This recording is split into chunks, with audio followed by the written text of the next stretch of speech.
इस कार्यक्रमका सभापतिज्यू, प्रमुख अतिथि सम्माननीय उपराष्ट्रपतिज्यू, साल ट्रेडिङ कर्पोरेसनका अध्यक्षज्यू एवं विशिष्ट पदाधिकारीज्यूहरू, सूचना आयोगका अध्यक्षज्यू, पूर्व सचिवज्यूहरू, डाक्टर सन्दोक रोहितज्यू, लोकसेवा आयोगका अध्यक्षज्यू, छनौट समितिका सदस्यज्यूहरू, पूर्व सचिवज्यूहरू, उपस्थित सम्पूर्ण दाजुभाइ तथा दिदीबहिनीहरूमा मेरो नमस्कार। सर्वप्रथम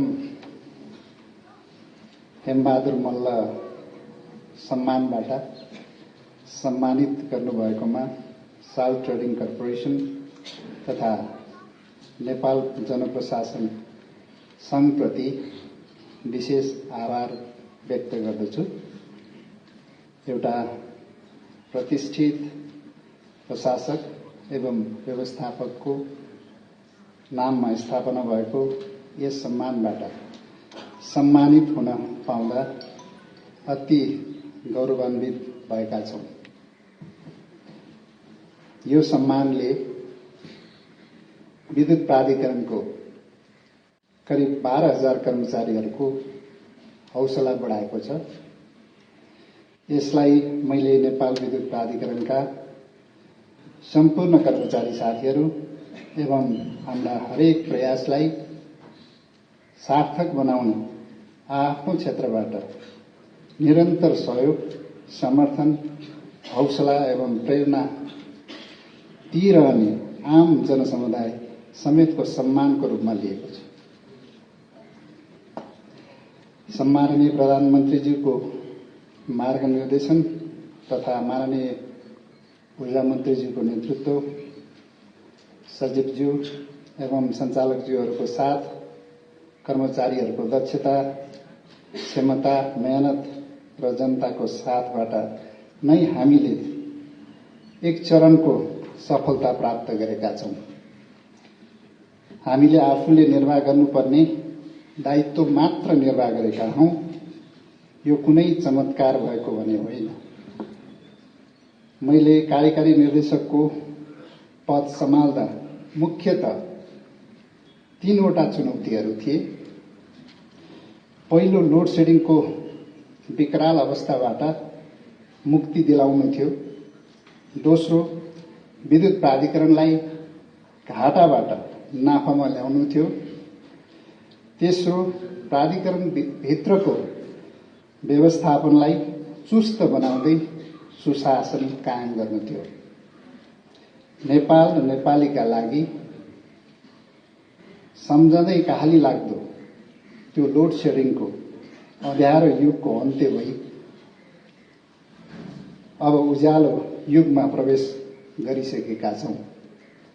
2072 सालसम्म वर्षायाममा पनि 8 घण्टा लोड सेडिङ थियो भने हिउँदमा 14-15 घण्टासम्म लोड सेडिङ हुनु सामान्य भइसकेको थियो।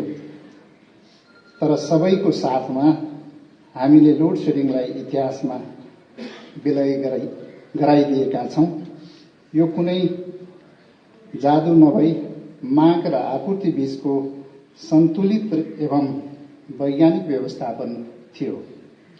यसमा पाएको सफलतासँगै नेपाल विद्युत प्राधिकरणले सरकार र जनताबाट पर्याप्त हौसला पाएको छ। तर लोड सेडिङ अन्त्य गर्नु मात्र हाम्रो अन्तिम लक्ष्य होइन र थिएन। दीर्घकालीन रूपमा माग र आपूर्तिको सन्तुलन कायम राख्न विद्युत उत्पादनमा फड्को मार्नुपर्ने हाम्रो जिम्मेवारी हो। त्यसैले अलपत्र अवस्थामा रहेका निर्माणाधीन आयोजनाहरूलाई नियमित अनुगमन गरी यथाशीघ्र सम्पन्न गर्ने लक्ष्यका साथ हरदम प्रयास भएको परिणामस्वरूप केही आयोजनाहरू सम्पन्न भएका छन् भने केही सम्पन्न हुने अन्तिम चरणमा छन्। विक्रम सम्वत 68 सालको फर्पिङ जलविद्युत आयोजना सुरु भएपछि नेपालमा बिजुली युगको सुरुवात भएको हो। त्यसपछि 100 वर्षसम्म पनि हाम्रो क्षमता 1000 मेगावाट पनि पुगेको थिएन, तर चालु आर्थिक वर्षभित्रै हाम्रो क्षमता 2000 मेगावाट भन्दा नाग्दैछ। यसरी 100 वर्षको उपलब्धिलाई हामीले 4 वर्षमा दोब्बरभन्दा बढी बढाउँदैछौँ। यसमा निजी क्षेत्रको योगदान उल्लेखनीय रहेको छ। विद्युत उत्पादनको तीव्र वृद्धि अब रोकिने छैन, निरन्तर अगाडि बढिरहनेछ। हामीले लोड सेडिङ अन्त्य मात्रै गरेनौं, नेपाललाई विद्युतमा निर्भर गर्नेतर्फ पनि अगाडि बढाएका छौं। वर्षातको समयमा हामी विद्युत ऊर्जामा आत्मनिर्भर भइसकेका छौं। मुलुक अब अर्को वर्षदेखि वर्षयाममा विद्युत निर्यात गर्ने देशको रूपमा परिणत हुँदैछ। गत वर्षमा पनि हामीले केही विद्युत निर्यात गर्न सफल भयौं। हिउँदयाममा केही आयात गर्नुपर्ने अवस्था रहे पनि वर्षातमा हुने निर्यात आयातभन्दा धेरै बढी हुनेछ। आज हाम्रो चुनौती भनेको लोड सेडिङ व्यवस्थापन भन्दा पनि उत्पादित विद्युतको खपत बढाउने र 24 घण्टा भरपर्दो रिलायबल र गुणस्तरीय क्वालिटी विद्युत सेवा उपलब्ध गराउनु नै हो। आगामी दिनमा ठूलो संख्या र क्षमतामा उत्पादन हुने आयोजनाको विद्युत खेर जान नदिन आन्तरिक विद्युत खपत बढाउनुको साथै अन्तर्देशीय विद्युत व्यापार मार्फत उपक्षेत्रीय र क्षेत्रीय विद्युत बजारमा जलविद्युतको पहुँच विस्तार गर्न पूर्वाधार निर्माण एवं विद्युत बजारको सुनिश्चितताको लागि द्विपक्षीय र बहुपक्षीय तहमा पहलहरू भइरहेका छन्। विद्युतीय सवारी साधनको प्रयोग र विद्युतीय चुलोको प्रयोगले विद्युतको खपत मात्र बढाउने नभई ग्यास र पेट्रोलियम पदार्थमाथिको परनिर्भरता घटाउने हुँदा यसको प्रयोगलाई उल्लेख्य रूपमा बढाउँदै लान पनि यस अवसरमा आम उपभोक्ताहरूलाई यस कार्यक्रम मार्फत अनुरोध गर्न चाहन्छु। हामीले प्राधिकरणभित्र वित्तीय अनुशासनलाई पनि कठोरतापूर्वक लागू गरेका छौं। विगतमा निरन्तर घाटामा रहेको नेपाल विद्युत प्राधिकरणको करिब 37 अरब सञ्चित घाटालाई सरकारले आर्थिक वर्ष 67-68 मा अपलेखन गरी सम्पूर्ण रूपमा मिना गरिदिएको थियो, तर त्यसपछि पनि घाटामा जाने क्रम रोकिएन, बरु अझ तीव्र रूपमा प्राधिकरण घाटामा गइरहेको थियो। सरकारले घाटा मिना गरेको 5 वर्षमा प्राधिकरणको सञ्चित नोक्सानी पुनः करिब 35 अरब पुगेको थियो। आर्थिक वर्ष 72-73 मा मात्र प्राधिकरणले करिब 9 अरब खुद घाटा बेहोरेको थियो। यसरी थला परेको विद्युत प्राधिकरणको वित्तीय अवस्था लोड सेडिङ अन्त्य भएको वर्षदेखि नै उकालो लाग्यो र खुद मुनाफा आर्जन गर्न थाल्यो। गत आर्थिक वर्षमा मात्र करिब 7 अरब खुद मुनाफा गर्न सफल भएका छौं। राष्ट्रपतिको दायित्व र समृद्धिप्रतिको समर्पणलाई केन्द्र बिन्दुमा राखी निर्वाह गरिएका भूमिकाहरूको परिणामस्वरूप उक्त सफलता मिलेको हो भन्नेमा हामी विश्वस्त छौं। नेपाल विद्युत प्राधिकरणले अठोट गरेको छ, अबको यात्रा घाटाको होइन नाफाको हो, निराशाको होइन हौसलाको हो। विद्युत चुहावट हुनबाट रोक्नु अर्को चुनौती थियो, त्यसलाई हामीले निरन्तर रूपमा घटाउँदै ल्याएका छौं। 3 वर्ष अघिसम्म विद्युत चुहावट करिब 26% रहेकोमा अहिले 15% करिब 15% मा झरेको छ र यो घट्दो क्रम जारी छ।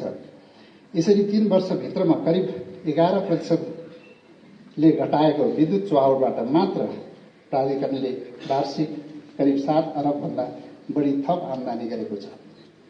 विद्युत चुहावट घटाउने र आमदानी बढाउने हाम्रो अभियान जारी रहेको छ।